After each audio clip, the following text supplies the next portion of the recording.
സമയം ഏകദേശം 11 മണിയോടുകൂടി വെസ്റ്റേൺ ലൈനിലൂടെ പോകുന്ന ട്രെയിൻ അന്ധേരിക്ക് മുൻപുള്ള വിനയ് പാർലെ സ്റ്റോപ്പിലെത്താൻ 2 മിനിറ്റ് കൂടിയേ ബാക്കിയുണ്ടായിരുന്നുള്ളൂ. ഈ സമയത്തായിരുന്നു ട്രെയിനിന്റെ വേഗത പതിയെ കുറയുന്നതായി ലോക്കോ പൈലറ്റിന്റെ ശ്രദ്ധയിൽപ്പെട്ടത്. ട്രെയിൻ ഏകദേശം നിന്നു എന്ന് മനസ്സിലാക്കിയതോടുകൂടി ആരാണ് ചങ്ങല വലിച്ചതെന്നറിയുന്നതിനായി ഗാർഡ് പുറത്തേക്ക് ചാടിയിറങ്ങിയ സമയത്തായിരുന്നു ഗാർഡ് ഒരു കാഴ്ച കാണുന്നത്. ട്രെയിനിൽ നിന്നും 2 വ്യക്തികൾ പുറത്തേക്ക് ചാടിയിറങ്ങി ഓടാൻ ശ്രമിക്കുന്ന കാഴ്ചയായിരുന്നു അത്. ഓടുന്ന വ്യക്തികളിൽ ഒരു വ്യക്തിയുടെ പാൻസ് അഴിഞ്ഞുപോയ നിലയിലായിരുന്നു. ലോക്കൽ ട്രെയിനുകളിൽ പോക്കറ്റടിക്കാരുടെ ശല്യം രൂക്ഷമായതിനെ തുടർന്ന് ഇത്തരത്തിൽ ട്രെയിനിന്റെ ചങ്ങല വലിച്ച ശേഷം ഇറങ്ങി ഓടുന്ന ആളുകളെ ഗാർഡ് സ്ഥിരമായി കാണാറുണ്ട്. അത്തരത്തിൽപ്പെട്ട ആളുകളാകുമെന്നാണ് അയാൾ കരുതിയത്. പോക്കറ്റടിക്കാരെ പഴിച്ചുകൊണ്ട് ചങ്ങല വലിച്ച ബോഗി ലക്ഷ്യമാക്കിക്കൊണ്ട് ഗാർഡ് മുൻപോട്ട് കുതിച്ചു. ആ വ്യക്തികൾ ഇറങ്ങി ഓടിയിരിക്കുന്നത് ഏകദേശം ലേഡീസ് കമ്പാർട്ട്മെന്റിന് സമീപത്ത് നിന്നാണെന്ന് ഗാർഡിന് വ്യക്തമായി. ലേഡീസ് കമ്പാർട്ട്മെന്റിന് സമീപം എത്തിയപ്പോൾ 3-4 ആളുകൾ അവിടെ കൂടി നിൽക്കുന്ന കാഴ്ചയാണ് കണ്ടത്. കൂടി നിൽക്കുന്ന വ്യക്തികളുടെയൊക്കെ മുഖത്ത് ഒരു അന്താളിപ്പ് കാണാം. എന്താണ് സംഭവിച്ചതെന്നറിയുന്നതിനായി ഗാർഡ് ഉള്ളിലേക്ക് നോക്കിയ സമയത്തായിരുന്നു നടുക്കുന്ന ആ കാഴ്ച അയാൾ കണ്ടത്. ഫസ്റ്റ് ക്ലാസ് ലേഡീസ് കമ്പാർട്ട്മെന്റിനുള്ളിൽ ഒരു സ്ത്രീ ശരീരമാസകലം രക്തത്തിൽ കുളിച്ച് ചാരിയിരിക്കുകയാണ്. മൂർച്ചയേറിയ ആയുധം ഉപയോഗിച്ച് അവരുടെ ശരീരത്തിലാകെ ആരോ കുത്തി പരിക്കേൽപ്പിച്ചിട്ടുണ്ട്. മുറിവുകളിലൂടെ രക്തം ചീറ്റുന്ന കാഴ്ചയാണ് ഗാർഡും അതോടൊപ്പം തന്നെ അവിടെ കൂടി നിന്ന ആളുകളും കണ്ടത്. സംഭവം അറിഞ്ഞ റെയിൽവേ പോലീസും അവിടേക്ക് ഓടിയെത്തി. പലർക്കും ഒരു നോട്ടം മാത്രമേ നോക്കാൻ കഴിഞ്ഞുള്ളൂ. ആ സ്ത്രീ ഇരിക്കുന്ന സീറ്റിന്റെ വശങ്ങളിലുള്ള സീറ്റുകളിലെ പിടികളിലൊക്കെ രക്തം പറ്റിപ്പിടിച്ചിട്ടുണ്ട്. ആ രക്തം ആ ബോഗിയുടെ വാതിൽ വരെയും പറ്റിപ്പിടിച്ചിരിക്കുന്നതായി പോലീസിന്റെ ശ്രദ്ധയിൽപ്പെട്ടു. റെയിൽവേ പോലീസ് വിവരമറിയിച്ചതിനെ തുടർന്ന് ഉന്നതാധികാരികളും ഫോറൻസിക് സംഘവും സംഭവസ്ഥലത്തേക്ക് എത്തി. ഇൻക്വസ്റ്റ് നടപടികൾ പുരോഗമിക്കുന്ന സാഹചര്യത്തിലായിരുന്നു കൂട്ടത്തിലുണ്ടായിരുന്ന ഒരു പോലീസുകാരൻ മറ്റൊരു കാഴ്ച കണ്ടത്. ആ ബോഗിക്ക് സമീപത്തായി റെയിൽവേ ട്രാക്കിൽ ഒരു പാൻസ് അഴിഞ്ഞു വീണ നിലയിൽ കിടക്കുന്നു. രക്തത്തിൽ കുളിച്ച നിലയിലുള്ള ഒരു പാൻസ് ആയിരുന്നു അത്. അതോടൊപ്പം തന്നെ അതിന് സമീപത്തായി പഴക്കം ചെന്ന ഒരു തുകൽ ചപ്പലുമുണ്ട്. ആ ചെരുപ്പാകട്ടെ നിരവധി തവണ കുത്തിത്തയ്ച്ചിട്ടുള്ള പാടുകളുമുണ്ട്. പോലീസിന് ആകെ തെളിവായി ലഭിച്ചിരിക്കുന്നത് കുത്തിത്തയ്ച്ച നിലയിലുള്ള പഴക്കമേറിയ ഒരു ചപ്പലും അതോടൊപ്പം തന്നെ രക്തം കലർന്ന പഴയ ഒരു പാൻസുമാണ്. കുത്തേറ്റ സ്ത്രീയുടെ ശരീരത്തിൽ തന്നെ അവരുടെ ID കാർഡും ഉണ്ടായിരുന്നു. അന്ധേരിയിലെ ഒരു കോളേജിലെ പ്രൊഫസറായിരുന്നു ശാന്താദേവി എന്ന ആ സ്ത്രീ. ചങ്ങല വലിച്ച ശേഷം ട്രെയിനിൽ നിന്ന് ചാടിയിറങ്ങിയ 2 പേർ സമീപത്തുള്ള ചേരിയിലേക്ക് ഓടിപ്പോയ കാഴ്ച ഗാർഡ് നേരത്തെ തന്നെ കണ്ടിരുന്നു. അയാൾ അക്കാര്യം റെയിൽവേ പോലീസിനും മറ്റുള്ള ഉന്നത ഉദ്യോഗസ്ഥർക്കും മുൻപാകെ മൊഴി നൽകുകയും ചെയ്തു. അതുകൊണ്ട് തന്നെ പോലീസിന്റെ നേതൃത്വത്തിലുള്ള വലിയൊരു സംഘം തന്നെ ചേരിയിലേക്ക് വിശദമായ അന്വേഷണത്തിന്റെ ഭാഗമായി കടന്നു കയറുകയും ചെയ്തു. വിശാലമായ ആ ചേരിയിലേക്ക് കടന്നു കയറുന്ന ആളുകൾക്ക് പുറത്തേക്കിറങ്ങാനായി 100 വഴികളുണ്ട്. അതുകൊണ്ട് തന്നെ ചേരിക്കുള്ളിൽ വിശാലമായ തിരച്ചിൽ നടത്തിയിട്ടും പോലീസ് സംഘത്തിന് ആരെയും കണ്ടെത്താൻ കഴിഞ്ഞില്ല. അന്ന് വൈകുന്നേരമായിട്ടും പോലീസിന്റെ അന്വേഷണത്തിൽ യാതൊരു തുമ്പും കണ്ടെത്താൻ കഴിഞ്ഞില്ല. തൊട്ടടുത്ത ദിവസം തന്നെ പോസ്റ്റ്മോർട്ടം റിപ്പോർട്ടും പുറത്തു വന്നു. അക്രമികൾ 35 തവണയാണ് പ്രൊഫസർ ശാന്താദേവിയെ കുത്തി പരിക്കേൽപ്പിച്ചിരിക്കുന്നത്. ഉന്നത ഉദ്യോഗസ്ഥരുടെ നേതൃത്വത്തിൽ പുതിയൊരു ടീമിനെ തന്നെ കേസന്വേഷണത്തിന്റെ ഭാഗമായി കോൺസ്റ്റിറ്റ്യൂട്ട് ചെയ്തു. സെക്കൻഡ് ക്ലാസ് ലേഡീസ് കമ്പാർട്ട്മെന്റിൽ നിരവധി സ്ത്രീകൾ ആ സമയത്ത് യാത്രക്കാരായി ഉണ്ടായിരുന്നു. എന്നാൽ പലതരത്തിലുള്ള സ്ത്രീകൾ പല സാധനങ്ങളുമായി ആ കമ്പാർട്ട്മെന്റിലേക്ക് കയറുന്ന കാരണം കൊണ്ട് ശാന്താദേവി പലപ്പോഴും ഫസ്റ്റ് ക്ലാസ് കമ്പാർട്ട്മെന്റ് തന്നെയായിരുന്നു യാത്രയ്ക്കായി തിരഞ്ഞെടുക്കാറുള്ളത്. അവർ ആ കമ്പാർട്ട്മെന്റിൽ ഒറ്റയ്ക്കേ ഉണ്ടായിരുന്നുള്ളൂ എന്നതും അക്രമികൾക്ക് കൂടുതൽ ഗുണം ചെയ്യുകയായിരുന്നു. ശാന്താദേവിയുടെ ശരീരത്തിലുണ്ടായിരുന്ന ആഭരണങ്ങളെല്ലാം മിസ്സിംഗ് ആണ്. ട്രെയിനിൽ നിന്നും ഓടിയിറങ്ങിപ്പോയ വ്യക്തികളെ ഗാർഡും അതോടൊപ്പം തന്നെ പല യാത്രക്കാരും കണ്ടിരുന്നു. എന്നാൽ 2 പേരുടെയും മുഖം പലരും വ്യക്തമായി കണ്ടിട്ടില്ല എന്നുള്ളതായിരുന്നു സത്യം. അന്വേഷണം ആരംഭിച്ച് ഒരാഴ്ച പിന്നിട്ടിട്ടും പ്രതിയിലേക്ക് വിരൽ ചൂണ്ടുന്ന ഒന്നും തന്നെ കണ്ടെത്താൻ പോലീസിന് കഴിഞ്ഞില്ല. അന്വേഷണം എങ്ങുമെത്താത്ത സാഹചര്യത്തിൽ പ്രതികളെക്കുറിച്ച് എന്തെങ്കിലും വിവരം നൽകുന്ന ആളുകൾക്ക് പാരിതോഷികവും സർക്കാർ പ്രഖ്യാപിച്ചു. അതോടുകൂടി വാർത്ത കൂടുതൽ സെൻസേഷണൽ ആയെങ്കിലും പതുക്കെ അന്വേഷണവും അതോടൊപ്പം തന്നെ പ്രൊഫസറുടെ കൊലപാതകത്തിന് മേൽ ചാനൽ നൽകിയിരുന്ന വാർത്താ പ്രാധാന്യവും കുറഞ്ഞു വന്നു. തെളിയിക്കപ്പെടാതെ കിടക്കുന്ന നിരവധി കേസുകളാണുള്ളത്. അങ്ങനെയുള്ള കേസുകൾ തെളിയിക്കുന്നതിനായി ഉന്നത ഉദ്യോഗസ്ഥരുടെ നേതൃത്വത്തിൽ വിദഗ്ധരായ ഒരു കൂട്ടം പോലീസുകാരെ നിയോഗിക്കുകയും ചെയ്തു. മുംബൈ പോലീസിൽ തന്നെ പ്രസിദ്ധനായ മധുകർ ഷിൻഡെയ്ക്കായിരുന്നു പിന്നീട് അന്വേഷണ ചുമതല ലഭിച്ചത്. മധുകർ ഷിൻഡെ വിശദമായി തന്നെ കേസ് ഫയൽ പഠിച്ചു. കേസ് ഫയലിനൊപ്പം തൊണ്ടിസാധനങ്ങളായ രക്തം പുരണ്ട പാൻസും അതോടൊപ്പം തന്നെ അനവധി തവണ കുത്തിത്തയ്ച്ച പഴക്കം ചെന്ന ലെതറിന്റെ ചെരുപ്പും വിശദമായി തന്നെ ഷിൻഡെ പരിശോധിച്ചു. പഴയ രീതിയിൽ തയ്യൽക്കടയിൽ തയ്പ്പിച്ചെടുത്ത ഒരു പാൻ്റാണത്. അതുകൊണ്ട് തന്നെ തയ്യൽക്കടയുടെ പേരെവിടെയെങ്കിലും സ്റ്റിച്ച് ചെയ്തിട്ടുണ്ടോ എന്നറിയാൻ ആ പാൻറിലൊക്കെ വിശദമായ ഒരു തിരച്ചിൽ നടത്തിയെങ്കിലും അങ്ങനെ ഒരു അടയാളവും അതിൽ കണ്ടെത്താൻ കഴിഞ്ഞില്ല. അതോടൊപ്പം തന്നെ ഏത് കമ്പനിയുടെ ചെരുപ്പാണെന്ന് പോലും മനസ്സിലാക്കാൻ കഴിയാത്ത രീതിയിലുള്ള പഴയ ചെരുപ്പായിരുന്നു തൊണ്ടി മുതലായി കിട്ടിയത്. ചെരുപ്പിൽ നിന്നും ആ പാൻസിൽ നിന്നും പ്രത്യേകിച്ച് ഒരു തെളിവ് ലഭിക്കാത്ത സാഹചര്യത്തിൽ കേസന്വേഷണം വേറെ ഏതെങ്കിലും രീതിയിൽ തന്നെ മുൻപോട്ട് കൊണ്ടുപോകണമെന്ന് അന്വേഷണ ഉദ്യോഗസ്ഥർ തീരുമാനിക്കുകയും സമാനമായ രീതിയിൽ നേരത്തെ നടന്നിട്ടുള്ള എല്ലാ മോഷണ രീതികളെയും കുറിച്ച് വിശദമായ ഒരു ലിസ്റ്റ് തന്നെ തയ്യാറാക്കാൻ മറ്റുള്ള ഉദ്യോഗസ്ഥർക്ക് നിർദ്ദേശം നൽകുകയും ചെയ്തു. നിർദ്ദേശങ്ങളുടെ ഭാഗമായി ഒഴിഞ്ഞ കമ്പാർട്ട്മെന്റുകളിൽ മോഷണം നടത്തുന്നതിനായി കയറുന്ന സംഘങ്ങളെക്കുറിച്ച് പ്രത്യേകിച്ച് അന്വേഷിക്കണമെന്ന് ഒരു നിർദ്ദേശം കൂടി വെച്ചു. സമാന രീതിയിൽ മോഷണം നടത്തുന്ന വലിയൊരു സംഘത്തിന്റെ ലിസ്റ്റാണ് പോലീസ് സംഘം തയ്യാറാക്കിയത്. ഇതോടൊപ്പം തന്നെ അവരിൽ ഓരോരുത്തരെയും വിശദമായി തന്നെ ചെക്ക് ചെയ്യാൻ പോലീസ് തീരുമാനിക്കുകയും ചെയ്തു. പ്രൊഫസറിന്റെ മരണത്തെക്കുറിച്ചുള്ള കേസന്വേഷണം ഒരു ഭാഗത്ത് നടക്കുന്നുണ്ടെങ്കിൽ പോലും ദിനംപ്രതി നിരവധി കേസുകൾ റിപ്പോർട്ട് ചെയ്യുന്ന സാഹചര്യത്തിൽ പോലീസിന്റെ അന്വേഷണം വീണ്ടും ഇഴഞ്ഞു നീങ്ങി തുടങ്ങി. ഈ സമയത്തായിരുന്നു സ്റ്റേഷനിലേക്ക് ഒരു വ്യക്തിയെ അറസ്റ്റ് ചെയ്ത് പോലീസ് സംഘം കൊണ്ടുവരുന്നത്. ഒരു മോഷണക്കേസുമായി ബന്ധപ്പെട്ടാണ് ഏതോ ഒരു വ്യക്തിയെ പോലീസ് സംഘം അറസ്റ്റ് ചെയ്തുകൊണ്ടുവന്നിരിക്കുന്നത്. അറസ്റ്റ് ചെയ്ത വ്യക്തിയെ പോലീസ് സംഘം വിശദമായി തന്നെ ചോദ്യം ചെയ്തു തുടങ്ങി. ചോദ്യം ചെയ്യലിന്റെ വിശദാംശങ്ങളൊക്കെ അകത്തെ മുറിയിലിരുന്ന് അന്വേഷണ ഉദ്യോഗസ്ഥനായ മധുകർഷിന്റെ കേൾക്കുന്നുണ്ടായിരുന്നു. വാച്ച് മോഷണവുമായി ബന്ധപ്പെട്ടാണ് ഒരു വ്യക്തിയെ പോലീസ് അറസ്റ്റ് ചെയ്തിരിക്കുന്നത്. അയാളുടെ കൈവശമുള്ള എല്ലാ വാച്ചുകളും പോലീസിന് മുൻപാകെ ഹാജരാക്കാൻ പോലീസുകാർ അയാളോട് ആവർത്തിച്ച് പറയുന്നുമുണ്ട്. എന്നാൽ ആ വ്യക്തിയാകട്ടെ തന്റെ കൈവശമുള്ള എല്ലാ വാച്ചുകളും പോലീസിന് നൽകാമെന്നും പക്ഷേ ഒരു വാച്ച് മാത്രം നൽകുകയില്ല എന്ന് ആവർത്തിച്ച് പറയുകയും ചെയ്യുന്നുണ്ട്. അയാളുടെ കൈവശം 17 വാച്ചുകളാണുള്ളത്. അതിൽ 16 എണ്ണം പോലീസിന് നൽകാൻ അയാൾ തയ്യാറുമാണ്. പക്ഷേ അതിൽ ഒരു വാച്ച് മാത്രം അയാൾക്ക് അത്രയേറെ പ്രിയപ്പെട്ടതാണെന്നും അത് തന്റെ ഭാര്യ തനിക്ക് സമ്മാനിച്ചതാണെന്നും അതുകൊണ്ട് ഒരു കാരണവശാലും അത് പോലീസിന് നൽകാൻ കഴിയുകയില്ല എന്നുമാണ് അയാൾ ആവർത്തിക്കുന്നത്.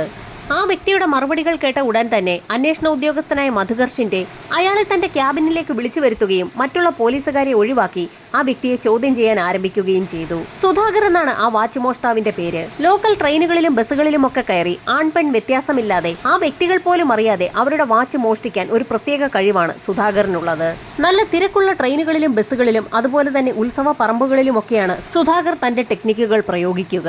അതുകൊണ്ട് തന്നെ പലപ്പോഴും അയാൾക്ക് പിടി വീഴാറുമില്ല. സുധാകർ തന്റെ കൈവശമുള്ള വാച്ചുകളിൽ ഒരെണ്ണം പോലീസുകാർക്ക് വിട്ടു നൽകുകയില്ല എന്ന് പറഞ്ഞതിനെക്കുറിച്ചും അന്വേഷണ ഉദ്യോഗസ്ഥൻ അയാളോട് ചോദിച്ചു.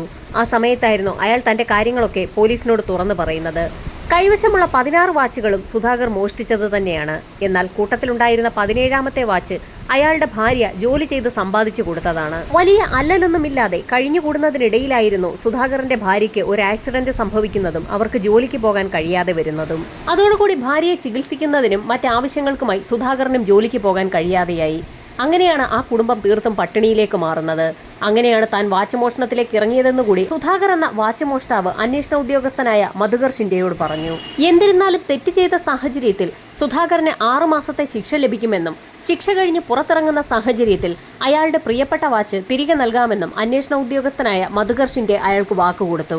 അതിനുശേഷം സുധാകറിനെ റിമാൻഡ് ചെയ്യുന്നതിനുള്ള നടപടിക്രമങ്ങൾ ആരംഭിക്കുകയും ചെയ്തു. മോഷണ മുതലുകളായ വാച്ചുകൾ കോടതിയിൽ ഹാജരാക്കപ്പെട്ട സാഹചര്യത്തിൽ സുധാകറിന് കോടതി 6 മാസത്തെ തടവ് ശിക്ഷ വിധിക്കുകയും ചെയ്തു. എന്നാൽ തൊണ്ടിമുതലുകളുടെ കൂട്ടത്തിൽ സുധാകറിന് ഏറ്റവും പ്രിയപ്പെട്ട അയാളുടെ ഭാര്യ നൽകിയ വാച്ച് ഒരു പ്രത്യേകം കവറിലേക്ക് മാറ്റി അത് അന്വേഷണ ഉദ്യോഗസ്ഥനായ മധുകർ ഷിൻഡെയുടെ ഓഫീസിൽ സൂക്ഷിക്കുകയും ചെയ്തു. കാലങ്ങൾ അതിവേഗം കടന്നുപോയതോടുകൂടി 6 മാസത്തെ ശിക്ഷ പൂർത്തിയാക്കി സുധാകർ ജയിലിൽ നിന്ന് പുറത്തിറങ്ങി. 6 മാസത്തെ ശിക്ഷ പൂർത്തിയാക്കി പുറത്തിറങ്ങിയ സുധാകറിന് മറ്റൊരു കാര്യം പക്ഷെ ചെയ്തു തീർക്കാനുണ്ടായിരുന്നു. ഓരോ 4 ദിവസം കൂടുമ്പോഴും അറസ്റ്റ് ചെയ്യപ്പെട്ട സ്റ്റേഷനിലെത്തി സുധാകറിന് ഒപ്പിട്ട് നൽകേണ്ടത് അനിവാര്യമായ കാര്യമാണ്. അങ്ങനെ ഒരു ദിവസം സ്റ്റേഷനിലേക്ക് എത്തി ഒപ്പിടുന്ന സമയത്തായിരുന്നു സ്റ്റേഷനുള്ളിലേക്ക് അന്വേഷണ ഉദ്യോഗസ്ഥനായ മധുകർ ഷിൻഡെ കടന്നു വരുന്നത്. സുധാകറിനെ കണ്ടപ്പോൾ തന്നെ അന്വേഷണ ഉദ്യോഗസ്ഥനായ ഷിൻഡെയ്ക്ക് അയാളെ ഓർമ്മ വന്നു. നേരത്തെ സ്റ്റേഷനിൽ സൂക്ഷിച്ചിട്ടുള്ള വാച്ച് സുധാകർ തിരികെ വാങ്ങിയോ എന്നുകൂടി ഷിൻഡെ അയാളോട് ചോദിച്ചു. ആദ്യം ഏത് വാച്ചാണ് സാർ ഉദ്ദേശിച്ചതെന്ന് സുധാകർ ചോദിച്ചെങ്കിലും തന്റെ ഭാര്യ നൽകിയ വാച്ച് സ്റ്റേഷനിൽ സൂക്ഷിച്ചു വെച്ച കാര്യം മറന്നുപോയോ എന്നായിരുന്നു ഷിൻഡെ അയാളോട് ചോദിച്ചത്. അന്വേഷണ ഉദ്യോഗസ്ഥൻ തന്റെ വാച്ച് ഇപ്പോഴും സൂക്ഷിച്ചു വെച്ചിട്ടുണ്ട് എന്ന് കേട്ടപ്പോൾ തന്നെ സുധാകറിന് ആകെ അത്ഭുതമായിരുന്നു. ആ വാച്ച് കണ്ടപ്പോൾ സന്തോഷം കൊണ്ട് അയാളുടെ കണ്ണ് നിറയുകയും ചെയ്തു. പോലീസുകാരുടെ കൈവശം സീൽ ചെയ്ത് സൂക്ഷിക്കപ്പെട്ടിരുന്ന ആ വാച്ച് ഏറ്റുവാങ്ങിയ സമയത്ത് സുധാകർ എന്ന വാച്ച് മോഷ്ടാവ് ഷിൻഡെ എന്ന ഉദ്യോഗസ്ഥനോട് താൻ കടപ്പെട്ടിരിക്കുകയാണെന്നും തന്നാലാവുന്ന എന്ത് സഹായവും ഏത് സമയത്തും അദ്ദേഹത്തിന് ചെയ്തു നൽകുമെന്നും പറയുകയും ചെയ്തു. എന്നാൽ വാച്ച് മോഷണമൊക്കെ നിർത്തി നല്ല രീതിയിൽ തൊഴിൽ കണ്ടെത്തി തുടർന്ന് ജീവിക്കണമെന്നായിരുന്നു ഷിൻഡെ എന്ന ഉദ്യോഗസ്ഥൻ സുധാകറിനോട് പറഞ്ഞത്. അങ്ങനെയാവട്ടെ എന്ന് പറഞ്ഞുകൊണ്ട് സുധാകർ സ്റ്റേഷനിൽ നിന്ന് കടന്നു പോവുകയും ചെയ്തു. സാധാരണയായി മോഷണത്തിൽ പിടിക്കപ്പെടുന്ന വ്യക്തികൾ വീണ്ടും അതേ പാതയിലേക്ക് തന്നെ എത്താറാണ് പതിവുള്ളത്. എന്നാൽ ഇവിടെ നേരെ മറിച്ചാണ് സംഭവിച്ചത്. 2 ദിവസം കഴിഞ്ഞപ്പോൾ സുധാകർ വീണ്ടും സ്റ്റേഷനിലേക്ക് ഷിൻഡെ എന്ന ഉദ്യോഗസ്ഥനെ കാണാനെത്തി. അയാൾക്ക് ചില കാര്യങ്ങൾ തുറന്നു പറയാനുണ്ടെന്ന് പറഞ്ഞുകൊണ്ടായിരുന്നു സ്റ്റേഷനിലേക്ക് എത്തിയത്. എന്ത് കാര്യമാണെങ്കിലും തുറന്നു പറഞ്ഞുകൊള്ളാൻ ഷിൻഡെ എന്ന അന്വേഷണ ഉദ്യോഗസ്ഥൻ സുധാകറിനോട് പറയുകയും ചെയ്തു. ഈ സമയത്തായിരുന്നു ഞെട്ടിക്കുന്ന ചില കാര്യങ്ങൾ സുധാകർ പോലീസിന് മുൻപാകെ തുറന്നു പറഞ്ഞത്. ഏതാനും നാളുകൾക്ക് മുൻപ് വിലേപ്പാർലെ സ്റ്റേഷന് സമീപം ട്രെയിനിന്റെ ചങ്ങല വലിച്ചു നിർത്തി 2 പ്രതികൾ ഇറങ്ങി ഓടുകയും പിന്നീട് ലേഡീസ് കമ്പാർട്ട്മെന്റിൽ നിന്നും ഒരു പ്രൊഫസറെ അതിക്രൂരമായി കൊലപ്പെടുത്തിയ നിലയിൽ കണ്ടെത്തുകയും ചെയ്ത വാർത്ത രാജ്യമെമ്പാടും പ്രചരിച്ചിരുന്നു. അതിനെക്കുറിച്ച് തനിക്ക് ചിലത് പറയാനുണ്ടെന്നായിരുന്നു സുധാകർ പോലീസിന് മുൻപാകെ പറഞ്ഞത്. മധുകർ ഷിൻഡെ എന്ന ഉദ്യോഗസ്ഥൻ കഴിഞ്ഞ 2.5 വർഷക്കാലമായി തലങ്ങും വിലങ്ങും അന്വേഷിച്ചിട്ടും ഒരു തുമ്പും കിട്ടാതിരുന്ന ഒരു കേസാണ് പ്രൊഫസർ ശാന്താദേവിയുടെ അതിക്രൂരമായ കൊലപാതകം. അതിനെക്കുറിച്ച് ചില കാര്യങ്ങൾ അറിയാമെന്നായിരുന്നു വാച്ച് മോഷണ കേസിൽ പിടിക്കപ്പെട്ട് ജയിലിലായ സുധാകർ എന്ന വ്യക്തി ഇപ്പോൾ പറയുന്നത്. ട്രെയിനിൽ പ്രൊഫസറിന്റെ കൊലപാതകം നടന്ന ദിവസം തന്റെ വീട്ടിലേക്ക് പാൻസ് ധരിക്കാത്ത ഒരു വ്യക്തി ഓടിക്കയറി വന്നിരുന്നു എന്നും അയാൾ കൊടുക്കുന്നതിനായി അയാൾ തന്നോട് ഒരു കൈലി ആവശ്യപ്പെട്ടു എന്നും താനത് നൽകുകയും ചെയ്തിരുന്നു എന്നായിരുന്നു സുധാകർ പോലീസിനോട് പറഞ്ഞത്. ആ വ്യക്തി നടന്നുപോയ സമയത്ത് അയാളുടെ ശരീരത്തിലും ഷർട്ടിലുമൊക്കെ രക്തം പറ്റിപ്പിടിച്ചിട്ടുണ്ടായിരുന്നു എന്നും ആ സമയത്ത് തനിക്കൊന്നും തോന്നിയില്ല എന്നും എന്നാൽ ഏതാനും നിമിഷങ്ങൾക്കകം തന്നെ വിലേപ്പാർലേക്ക് സമീപം ട്രെയിനിനുള്ളിൽ ഒരു കൊലപാതകം നടന്നതിനെക്കുറിച്ചും ട്രെയിനിൽ ചങ്ങല വലിച്ച വ്യക്തി പാൻസ് ധരിക്കാതെ അതിൽ നിന്നും ഇറങ്ങിയോടിയ വാർത്തയുമൊക്കെ സുധാകർ വായിച്ചതും ആ വ്യക്തിക്ക് മരണവുമായി ബന്ധമുണ്ടെന്ന് താൻ ഉറച്ചു വിശ്വസിക്കുന്നു എന്നായിരുന്നു സുധാകർ ഷിൻഡെ എന്ന പോലീസ് ഉദ്യോഗസ്ഥന് മുൻപിൽ മൊഴി നൽകിയത്.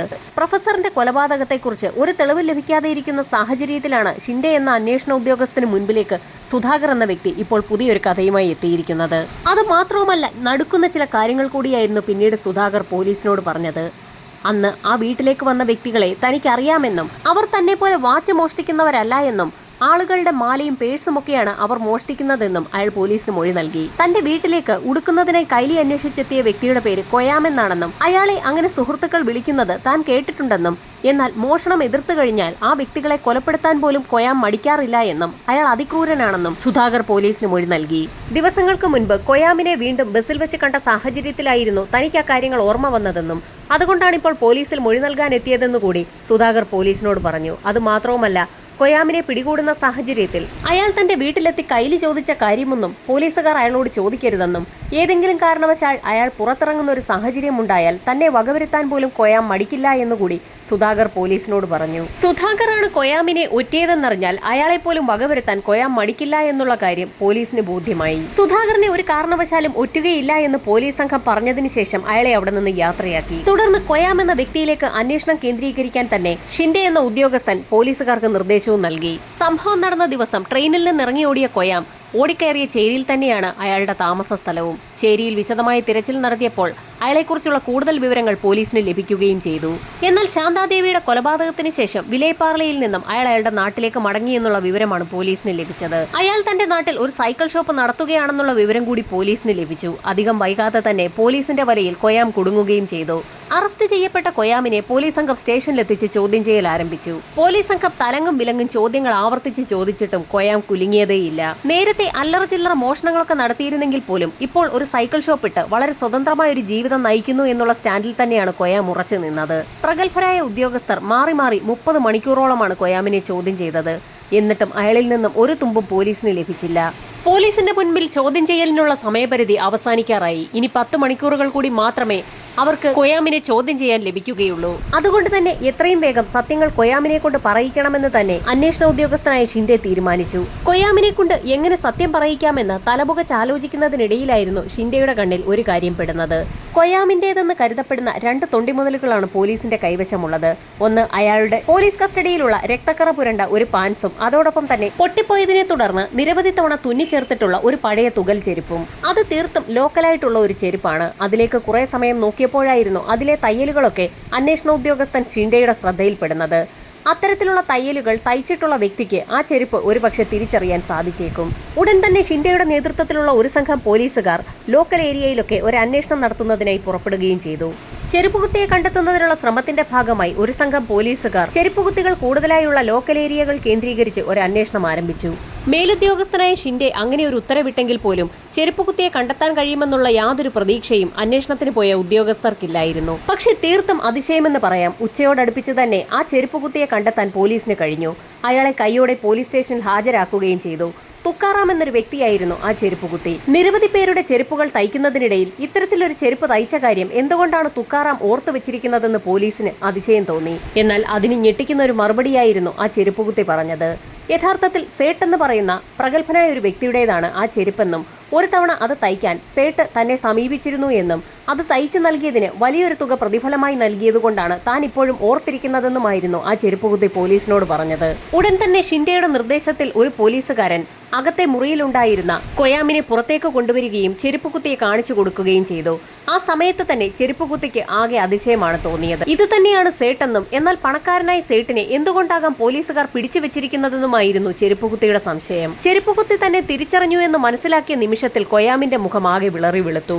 താൻ പിടിക്കപ്പെട്ടു എന്ന് മനസ്സിലാക്കിയ കൊയാം പല കഥകളും പോലീസിനോട് പറഞ്ഞു തുടങ്ങി. ട്രെയിനിൽ ഒറ്റയ്ക്കിരിക്കുന്ന വ്യക്തികളെയൊക്കെ കണ്ടെത്തി അവരുടെ സ്വർണ്ണാഭരണങ്ങളും പണവുമൊക്കെ പിടിച്ചു പറിക്കുന്ന വ്യക്തികളാണ് കൊയാമും അയാളുടെ സുഹൃത്തും മുന്നേയും. വിലേപാർലെ സ്റ്റേഷനിൽ നിൽക്കുന്ന സമയത്തായിരുന്നു അന്ധേരിയിലേക്കുള്ള ലോക്കൽ ട്രെയിനിൽ ഒരു സ്ത്രീ ഒറ്റയ്ക്ക് ഒരു ബോഗിയിലിരിക്കുന്ന കാഴ്ച കൊയാം കാണുന്നത്. അവരുടെ കയ്യിൽ വളകളും കഴുത്തിൽ മാലയും കിടക്കുന്നത് കൊയാം ശ്രദ്ധിച്ചിരുന്നു. അതുകൊണ്ട് തന്നെ സ്റ്റേഷനിൽ നിന്നും ട്രെയിൻ എടുത്ത സമയത്ത് തന്നെ കൊയാമും സുഹൃത്തും കൂടി ആ ട്രെയിനിലേക്ക് ചാടിക്കയറുകയും ആ സ്ത്രീയുടെ ശ്രദ്ധയിൽപ്പെടാതെ ആ ബോഗിക്കുള്ളിൽ ഒളിച്ചു നിൽക്കുകയും ചെയ്തു. ട്രെയിൻ സ്റ്റേഷൻ വിട്ട് മുൻപോട്ട് നീങ്ങിയ സാഹചര്യത്തിൽ അതിവേഗത്തിൽ തന്നെ ഒറ്റയ്ക്കിരിക്കുന്ന ആ സ്ത്രീയുടെ സമീപത്തേക്ക് കൊയാമും സുഹൃത്തും എത്തുകയും കത്തി കാണിച്ച് അവരെ ഭീഷണിപ്പെടുത്തി അവരുടെ സ്വർണ്ണാഭരണങ്ങൾ അഴിച്ചു വാങ്ങിക്കാൻ ഒരു ശ്രമം നടത്തുകയും ചെയ്തു. എന്നാൽ ആ സ്ത്രീയാകട്ടെ ആ ഭീഷണിക്കൊന്നും വഴങ്ങാതെ ഉറക്കെ ബഹളം വെക്കുകയും കൂട്ടുകാരനായ മുന്നയെ ചവിട്ടി താഴെയിടുകയും ചെയ്തു. ആ നിമിഷം എന്ത് ചെയ്യണമെന്നറിയാതെ പെട്ടെന്ന് തന്നെ കൊയാം തന്റെ കൈവശമിരുന്ന കത്തി ഉപയോഗിച്ച് പ്രൊഫസറെ കുത്തി വീഴ്ത്തുകയായിരുന്നു. നിരവധി തവണ കുത്തേറ്റിട്ടും ആ സ്ത്രീ പരമാവധി ചെറുത്തു നിൽക്കാൻ ശ്രമിച്ചിരുന്നു. അതുകൊണ്ട് തന്നെയാണ് നിരവധി തവണ ആ സ്ത്രീയെ കത്തി ഉപയോഗിച്ച് കുത്തേണ്ടി വന്നത്. അവരുടെ മരണം ഉറപ്പാക്കിയ ശേഷം പ്രൊഫസറുടെ കഴുത്തിലുണ്ടായിരുന്ന സ്വർണ്ണാഭരണങ്ങളൊക്കെ ഊരിയെടുക്കുകയും അതിവേഗം ട്രെയിനിന്റെ ചങ്ങല വലിച്ച ശേഷം കൊയാമും സുഹൃത്തും കൂടി അതിൽ നിന്ന് ചാടി ഇറങ്ങുകയുമായിരുന്നു. എന്നാൽ പാൻസ് മുഴുവൻ രക്തത്തിൽ കുളിച്ചതുകൊണ്ട് തന്നെ തനിക്ക് മൂവ് ചെയ്യാൻ കഴിയാത്തൊരു സാഹചര്യം ഉണ്ടായെന്നും അതിവേഗതയിൽ ഓടി രക്ഷപ്പെടുന്നതിന് രക്തം പുരണ്ട പാൻസ് ഒരു തടസ്സമാകുമെന്ന് മനസ്സിലായ സമയത്തായിരുന്നു അതിവേഗം തന്നെ താൻ പാൻസ് വലിച്ചൂരി ട്രാക്കിലേക്ക് എറിഞ്ഞ ശേഷം അവിടെ നിന്നും ഓടി രക്ഷപ്പെട്ടതെന്നും കൊയാം പോലീസിനോട് പറഞ്ഞു. ഓടുന്നതിനിടയിൽ ട്രാക്കിൽ എവിടെ വെച്ചോ തന്റെ ചെരുപ്പും നഷ്ടമായെന്നും ഓടി ചേരിയിലേക്ക് കയറിയ സമയത്ത് ഒരു വീട്ടിലെത്തുകയും അവിടെയുള്ള വീട്ടുടമസ്ഥനെ ഒരു കത്തി കാണിച്ച് ഭയപ്പെടുത്തി അവിടെ നിന്നും ഒരു കൈലി വാങ്ങിച്ചു കൊടുത്തതിന് ശേഷം താൻ അവിടെ നിന്നും ഓടി രക്ഷപ്പെട്ടു എന്നുകൂടി കൊയാം പോലീസിന് മൊഴി നൽകി. കൊയാം കഥകളൊക്കെ പോലീസിനോട് തുറന്നു പറഞ്ഞപ്പോൾ യഥാർത്ഥത്തിൽ കൊയാം വലിയൊരു കോടീശ്വരനാണെന്ന് കരുതി അയാളെ ദൈവതുല്യനായി കണ്ടിരുന്ന തുക്കാറാം എന്ന ചെരുപ്പുകുത്തി തീർത്തും അമ്പരന്ന് നിൽക്കുകയായിരുന്നു. കൊയാം പറഞ്ഞതിന്റെ അടിസ്ഥാനത്തിൽ അയാളുടെ സുഹൃത്ത് മുന്നേ അതിവേഗം തന്നെ പോലീസ് സംഘം വലയിലാക്കുകയും ചെയ്തു. പ്രൊഫസറിന്റെ മരണവുമായി ബന്ധപ്പെട്ടുള്ള എന്തെങ്കിലും വിവരങ്ങൾ നൽകുന്ന വ്യക്തികൾക്ക് സർക്കാർ പാരിതോഷികം നേരത്തെ തന്നെ പ്രഖ്യാപിച്ചിരുന്നു. ആ പാരിതോഷികം സ്വാഭാവികമായും തുക്കാറാമിന് കൈമാറാൻ തന്നെ മധുകർ ഷിൻഡെ അടങ്ങുന്ന ഉദ്യോഗസ്ഥർ തീരുമാനിച്ചു. എന്നാൽ തീർത്തും സ്നേഹപൂർവ്വം തന്നെ അദ്ദേഹം ആ പാരിതോഷികം നിഷേധിക്കുകയും ചെയ്തു. ഈ സമയത്തായിരുന്നു തുക്കാറാമിന്റെ കഴുത്തിൽ കിടക്കുന്ന ഒരു തുളസിമാല ഉദ്യോഗസ്ഥരുടെ ശ്രദ്ധയിൽപ്പെട്ടത്. പ്രശസ്തമായ വിദർഭ ക്ഷേത്രത്തിൽ പല ആളുകളും നടന്നു പോകാറുണ്ട്. അത്തരത്തിൽ നടന്നു പോകാൻ തീരുമാനിച്ചിരിക്കുന്ന അതിനുവേണ്ടി കഴുത്തിൽ മാലയിട്ട് നോമ്പ് നോറ്റ് നടക്കുന്ന ഒരു വ്യക്തി കൂടിയാണ് തുക്കാറാം. അതുകൊണ്ട് തന്നെ ആ ക്ഷേത്രത്തിലെ തിരക്ക് കാരണം അദ്ദേഹത്തിന് മുൻപന്തിയിൽ നിന്ന് തന്നെ പ്രാർത്ഥിക്കുന്നതിനായി ഒരു VIP ട്രീറ്റ്മെന്റ് തന്നെ നൽകാമെന്ന് അന്വേഷണ ഉദ്യോഗസ്ഥനായ മധുകർ ഷിൻഡെ തുക്കാറാമിനോട് പറഞ്ഞു. എന്നാൽ ഷിൻഡെയെ തീർത്തും ഞെട്ടിക്കുന്ന ഒരു മറുപടിയായിരുന്നു തുക്കാറാം എന്ന ചെരുപ്പുകുത്തി പറഞ്ഞത്. അത്തരത്തിൽ VIP പരിഗണനയോടുകൂടി മുൻപന്തിയിൽ നിന്ന് പ്രാർത്ഥിക്കുമ്പോൾ താൻ ഉദ്ദേശിക്കുന്ന ഫലം ലഭിക്കാൻ സാധ്യതയില്ല എന്നും ഒരു പരിഗണനയുമില്ലാതെ സാധാരണ ആളുകൾക്കൊപ്പം വളരെ കഷ്ടപ്പെട്ട് തന്നെ അവിടെ നടന്നുപോയി പ്രാർത്ഥിച്ചെങ്കിൽ മാത്രമേ താൻ ഉദ്ദേശിക്കുന്ന ഫലപ്രാപ്തി കിട്ടുകയുള്ളൂ എന്നും തുക്കാറാം പോലീസിനോട് പറഞ്ഞു.